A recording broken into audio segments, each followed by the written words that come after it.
Hello दोस्तों, अगर आप भी कक्षा 12 इंटरमीडिएट के छात्र हैं या प्रायोगिक परीक्षा यानी प्रैक्टिकल का एग्जाम देने जाए तो लेकर आ चुके हैं बायोलॉजी का बिल्कुल रियल पेपर। ये 101% बिल्कुल रियल आपका पेपर होने वाला है। ठीक है, आपका विषय कोड जो है ना, सब्जेक्ट कोड 119 रहने वाला इंटरमीडिएट प्रायोगिक परीक्षा 2025 बायोलॉजी का, जीव विज्ञान साइंस वालों के लिए। ठीक है, समय मिलने वाला है आपको 3 घंटा 15 मिनट का। ठीक है, पूर्णांक कुल 30 नंबर का ये क्वेश्चन पेपर रहने वाला है। ठीक है, प्रश्नों की संख्या कुल 5 रहने वाला है। आपका 4 पेपर में ये दिया गया है। चलिए बिना देरी के पेपर को स्टार्ट करते हैं। अगर आप चैनल पर नए हैं, चैनल को सब्सक्राइब नहीं किए तो चैनल को भी सब्सक्राइब करके वीडियो को लाइक कर दीजिएगा। देखिए यहाँ पर कुछ निर्देश दिए गए हैं, इसको ध्यान से आप लोग पहले पढ़ लीजिए। परीक्षार्थी को यथासंभव में अपने शब्दों में ही उत्तर आपको देना है। 2 नंबर है, दाहिनी और हाशिए पर दिए हुए अंक पूर्णांक निर्देश करते हैं।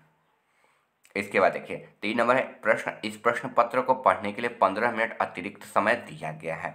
और यहाँ पर खंड अ दिया गया, तो चलिए खंड अ में भी पढ़ लेते हैं क्या निर्देश दिया गया है। खंड अ में प्रश्नों की संख्या 15 दिया गया है, 5 + 5 + 2 + 2।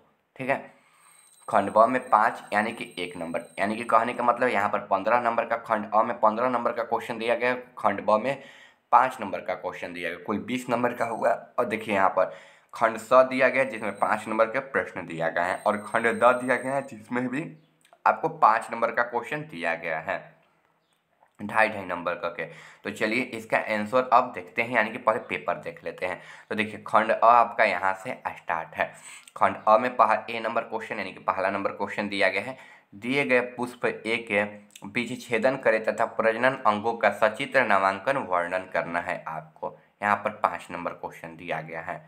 ए नंबर हो जाएगा गुड़हल अथवा अपराजिता, अपराजिता ज्ञात करना है। ठीक है, यहाँ पर हिंदी और इंग्लिश दोनों मीडियम के लिए प्रश्न पत्र 101% रियल प्रश्न पत्र आपका होने वाला है।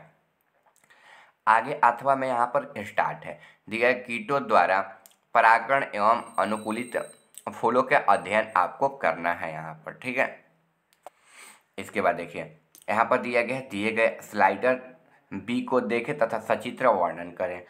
दिया है बी नंबर में मेढक के ब्लास्टा का अनुप्रस्थ काट का चित्र बनाना है आपको। ठीक है, यहाँ पर या फिर अथवा में आप लोग खरगोश के ब्लास्टुला का अनुप्रस्थ काट भी आप लोग बना सकते हो बी नंबर में। ठीक है, चलिए आगे क्वेश्चन दिया गया है आपका ए नंबर, दिए गए संग्रहालय नमूना सी के जलीय अनुकूलन का आपको वर्णन करना है ए नंबर। ठीक है, चलिए आगे क्वेश्चन आपका यहाँ पर दिया गया है, इसी में मेढक अथवा रे मछली। ठीक है, मेढक आपका रे मछली का अनुकूलन वर्णन आपको करना है। इसके बाद देख लीजिए यहाँ पर अथवा दिया गया है। ठीक है, तो दिए गए पादप नमूना डी के मरुद अनुकूल का सचित्र वर्णन आपको करना है यहाँ पर डी नंबर में। चलिए हो गया ना। चलिए आगे देखें तो दिया है यहाँ पर दिए गए पादप नमूना, ये तो बता दी, इसमें देख लीजिए बबूल अथवा नागफनी का आपको सचित्र वर्णन करना है, चित्र बनाकर आपको वर्णन करना है। सभी का आंसर कराएंगे तो वीडियो में बिल्कुल अंतिम तक बने रहिएगा। आगे देखिए आगे क्वेश्चन दिया गया है, दिए गए रासायनिक घोल डी में उचित जैव रसायन परीक्षण द्वारा कार्बोहाइड्रेट की उपस्थिति का जांच आपको करना है। इसके बाद देख लिया ग्लूकोज की घोल अथवा सुक्रोज की घोल आपको करना है। ठीक है, चलिए बी नंबर क्वेश्चन आपका यहाँ से स्टार्ट है। दिया है दिए गए मिट्टी के नमूने E1 तथा E2 में जल धारण क्षमता की तुलना करें। ठीक है, E1 मैदान की मिट्टी, E2 गमले की मिट्टी। ठीक है, E1 फील्ड ऑफ सॉइल। ठीक है, यहाँ पर इसका ज्ञात करना है। अथवा देख लीजिए दिए गए सामग्री ई का पीएच तथा उसमें उपस्थित जैवों का अध्ययन करें। ई नंबर दिया विभिन्न जल के नमूने हो जाएंगे। ठीक है, यहाँ पर खंड ब दिया है, निम्नलिखित के निम्न 5 प्रश्नों के आपको उत्तर देना है। 1 नंबर दिया संग्रहालय नमूना एस्कैलिस ल्यूबिक्वाइडिस अथवा एंटअमीना हिस्टोलाइटिका का पूर्ण माउंट। ठीक है, यहाँ पर दिया गया है। इसके बाद देखिए माउंट या फिर चार्ट मेढक का परिवहन तंत्र का अथवा तिलचट्टा का आपको चित्र अध्ययन करके बनाना है। चलिए आगे देखें तो आगे 100 नंबर में दिए प्रायोगिक परीक्षा तथा परियोजना पत्र, यानी कि जो घर से आप प्रैक्टिकल की कॉपी लेकर आए वो लिख करना, वो आपको जमा करना है। उसके लिए कुल 5 अंक निर्धारित हैं।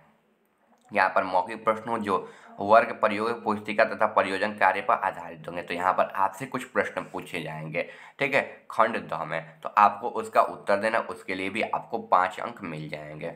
चलिए अब इसके आगे का देखते हैं। तो आगे दिया है खंड ब दिया है, तो देखिए निम्नलिखित पे किन्हीं 5 प्रश्नों के उत्तर देना है आपको। संग्रहालय नमूना ये तो आपको बता ही दिए ना, ठीक है। चलिए अब आंसर की ओर आपको बढ़ते हैं, ये सब पढ़ लीजिएगा, ठीक है।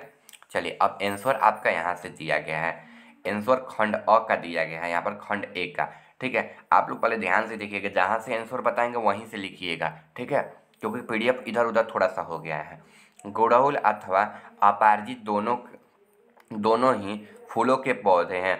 गुड़हल के फूल का इस्तेमाल पूजा पाठ में किया जाता है, गुड़हल बोलते हैं उसको, ठीक है। वहीं अपराजित के फूलों का इस्तेमाल स्किन से जुड़ी समस्याओं को ठीक करने में किया जाता है, ठीक है। यहाँ पर देखिए ठीक करने में किया जाता है, ठीक है, यहाँ पर हो गया ना। इसके बाद देखिए गुड़हल और अपराजित के बारे में ज़्यादा जानकारियाँ, यहाँ से फिर लिखना है आपको, ठीक है, यहाँ से फिर लिखना है।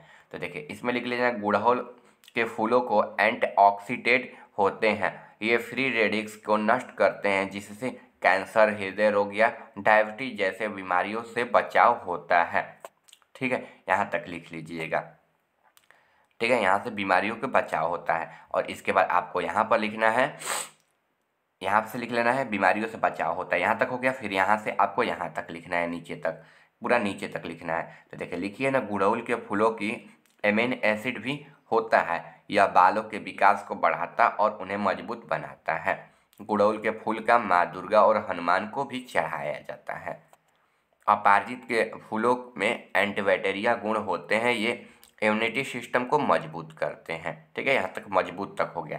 इसके बाद देख लीजिए, ये आपको नामांकित चित्र को बना लेना है अच्छे तरीके से, यही नामांकित चित्र आपका दिया हुआ है, इसी को आप लोग बना लीजिएगा। चलिए आगे बढ़, तो देखिए यहाँ पर खंड ब यानी कि अथवा का प्रश्न स्टार्ट है, ठीक है, अथवा वाला प्रश्न स्टार्ट है। देखिए खंड यहाँ पर बी नंबर का आंसर रहेगा, खरगोश के ब्लास्टाटुला का अनुप्रस्थ काट गोले के आकार में दिखता है, इसमें एक गुहा होती है जिसे ब्लास्टोकोल कहते हैं।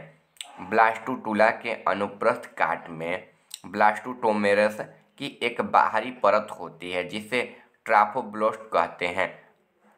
ब्लास्टुला में एक छोर से ट्राफोब्लास्ट, ठीक है, ट्राफोब्लास्ट से, देखिए यहाँ पर ट्राफोब्लास्ट से होगा था ना, इसके बाद इसको ब्लास्टकोल कहते हैं। ब्लास्टुला के अनुप्रस्थ काट को एक बाहरी परत होती है, ठीक है, ब्लास्टुला के यहाँ पर, ठीक है, यहाँ पर देख ले द्रव्यमान होता है जिसे इनर सेल या मास कहते हैं, ठीक है, यहाँ पर यहाँ तक से लिख लीजिएगा। देखिए यहाँ तक दिया था ट्राफोस्ट्रे, यानी कि आपको कहाँ से स्टार्ट करना है, तो देखिए यहाँ से नहीं स्टार्ट करना है आपको, यहाँ से नहीं स्टार्ट करना है, यहाँ से आपको स्टार्ट करना है यहाँ तक, यानी कि से चिपका हुआ एक कोशिका से, कोशिका द्रव्यमान होता है जिसे ईगर सेल मास कहते हैं। खरगोश के ब्लास्ट का अनुप्रस्थ काट की यहाँ पर, ठीक है, इसकी विशेषता की ओर आप बढ़ते हैं। तो देखिए ब्लास्टाटोला कोशिका की खाली घेरा होता है। ब्लास्टोटोला अपाचारित अंडे की दरार को फिर से खोलकर एक प्रारंभिक जीव की उन्नति के दौरान बनता है। यहाँ तक इसको आप लोग अच्छे तरीके से बिल्कुल छाप लीजिएगा। फिर इसमें सेंटीमीटर तक हो सकता है, इसका रंग काला, नारंगी, बैंगनी, हरा हो सकता है, इसकी त्वचा छोटी, ढीली, कांटेदार होती है, ठीक है, ये सब आपको लिख लेना है, ठीक है। इसके बाद इसके छोटे गोले कपड़े में पंखों के भी खुलते हैं, इसका रंग वातावरण के मुताबिक बदलता रहता है। हो गया ना। चलिए अब आगे देखिए, खंड ब आपका यहाँ से स्टार्ट है। एक्रोरिसिक लिम्निक्वाइडिस या एंट अमीना हिस्टोटाइटिक का पूरा माउंट संग्रहालय में रखा जा सकता है। यह नमूना लोगों को इन जीवों के बारे में जानकारी दे सकता है और शिक्षा के जरिए बदल सकता है। एस्कोरिको लिम्निकाइडिस के बारे में आपको जानकारी है यहाँ पर, ठीक है, तो 2 नंबर में लिख लीजिएगा। आपको मॉडल चार्ट में मेढक के परिवहन तंत्र या तिलचट्टे के तंत्रिका तंत्र का अध्ययन करने के लिए आपको इन दोनों जीवों के शरीर पर इन अंगों का अध्ययन करना होगा। मेढक का हृदय, तिलचट्टा का तंत्रिका तंत्र। इसके बाद देख लीजिए यहाँ पर है तुलसी की, यहाँ पर 6 नंबर है। तुलसी की एक विशेष प्रकार की पुष्पक्रम देखा जाता है जिन्हें वाटसिलाइट या पुष्पक्रम के रूप में जाना जाता है। इनमें 2 पुष्प समूह होते हैं जिनमें एक 3 9 फूल होते हैं जिनमें विपरीत पत्तियों के अक्ष एक नोड पर विकसित होते हैं। अलग अलग पुष्प समूहों के मोनोचेरिस शाखाओं के नज़दीक होते हैं। यहाँ पर इसका आंसर लिख लीजिएगा, ठीक है। अगर आप लोग चैनल पर नए हैं, चैनल को सब्सक्राइब नहीं किया तो चैनल को सब्सक्राइब कर दीजिए। फिजिक्स और केमिस्ट्री का जो पेपर है ना अपलोड कर दिए, जाकर चैनल पर देख लीजिएगा। मिलते हैं अगले वीडियो में।